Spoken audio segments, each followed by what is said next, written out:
Welcome to episode 181 of 10 Minute Record Reviews.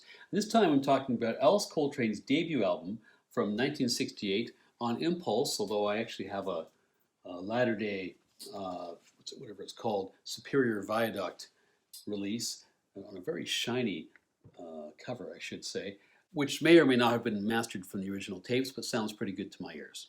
If you're into early Alice Coltrane, and there's every reason to be, it'll set you back a pretty penny if you're actually looking for her original releases. So if you're collecting on vinyl, you're probably going to have to at least consider some of the more recent reissues, but I would suggest doing your research.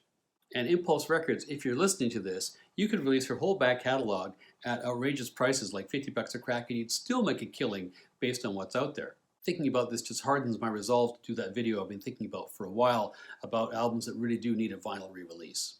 So what about this record? Well, another reviewer calls this a landmark debut, and I have to agree, it certainly is. It's also very clearly early stage Alice Coltrane. Alice is an amazing and important figure in the history of jazz. She's got a long and quite diverse recording history, but at a very high level, you can kind of divide it into two major eras. The first of those is the first 4 or 5 albums that she does on Impulse through 1970-71, and these include, of course, her collaborations with Pharoah Sanders. And what you get is this sort of Eastern spirituality combined with a very clear grounding in the blues, and particularly in this thundering, rolling sound that she gets on the piano with her left hand. These records, through universal consciousness, I would say, are almost universally excellent.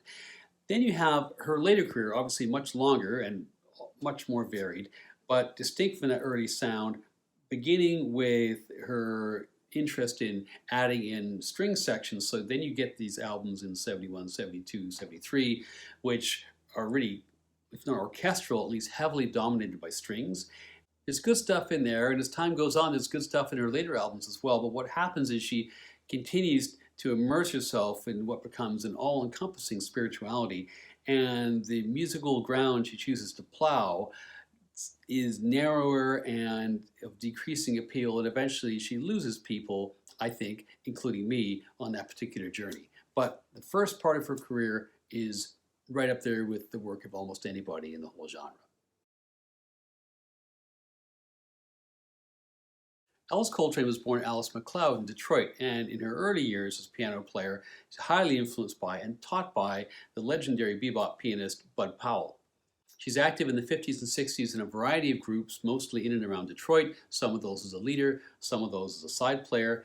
She meets John Coltrane in 1962, and her world with him is confined to a 5-year period, but it's an incredibly intense 5-year period. They're together from 1962. They get married in 65. After his classic quartet breaks up, she joins his band along with Pharoah Sanders and Rashid Ali and that whole second wave of musicians he worked with in the 60s. They release a flurry of albums. He gets sick. He passes away in 67. He's gone. And all of that intensity and that spiritual journey they had been on and that moment is now just kind of hanging. There's little choice in the moment, I suppose, but to continue. And after John's death, Alice continues this spiritual transformation, the spiritual journey that she'd been on and would be on the rest of her life.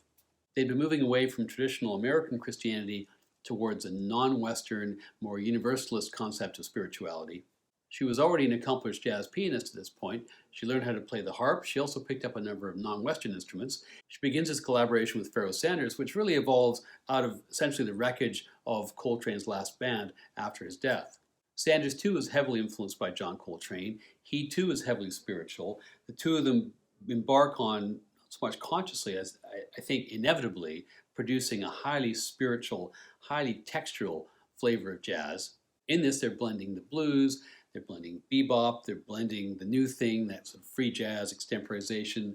They're blending music from other parts of the world, particularly from the Indian subcontinent, and getting a sound which was absolutely very late 60s and which was typically beautifully captured on a whole series of records on Impulse in between, say, 1967, 68, and 1972.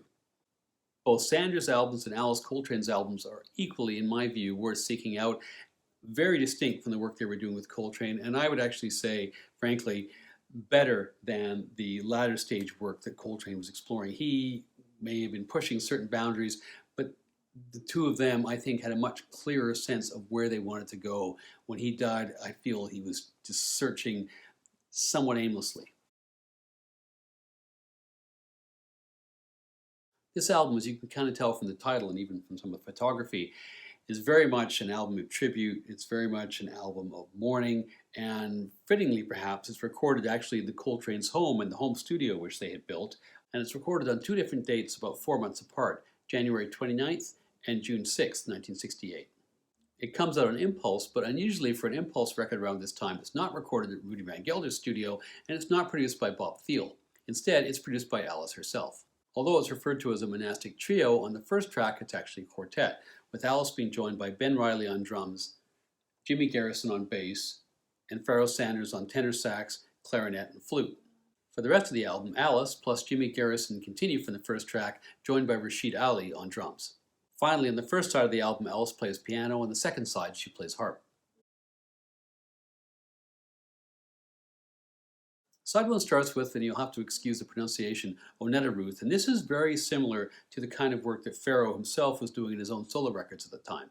He and Alice, as I've mentioned, were very much in the same kind of headspace after John died, and the opening fanfare and flourish is so characteristic of so many of the tracks that he would deliver.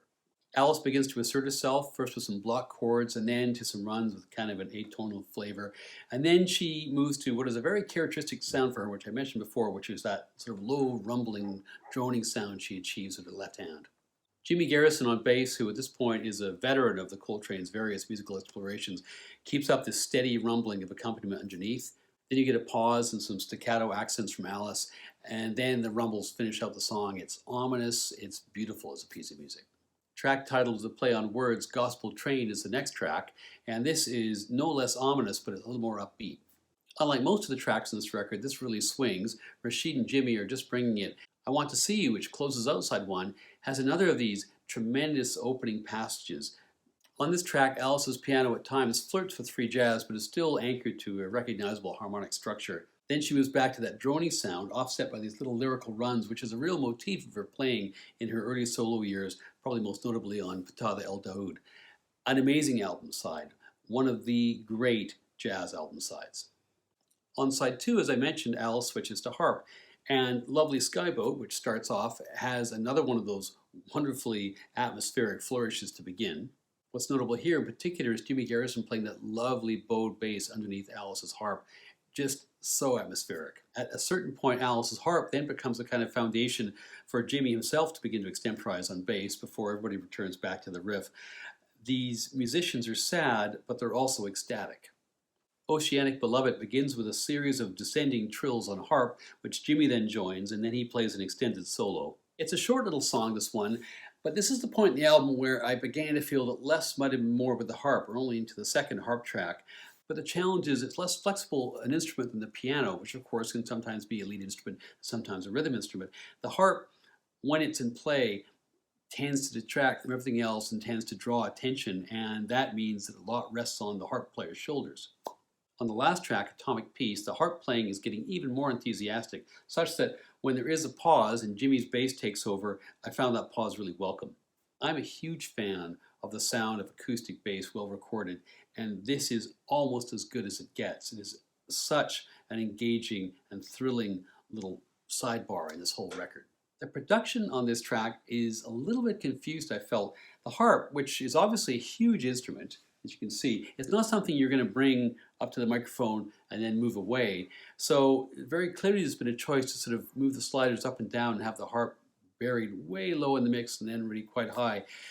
It's a strange effect, and for me, this track lacks a real center.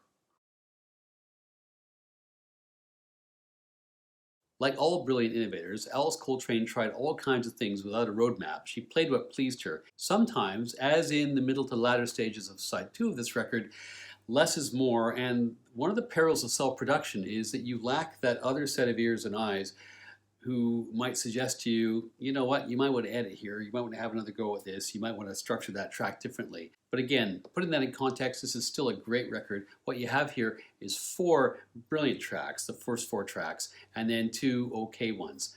And in that is probably in side 1 the best jazz debut side 1 perhaps in history.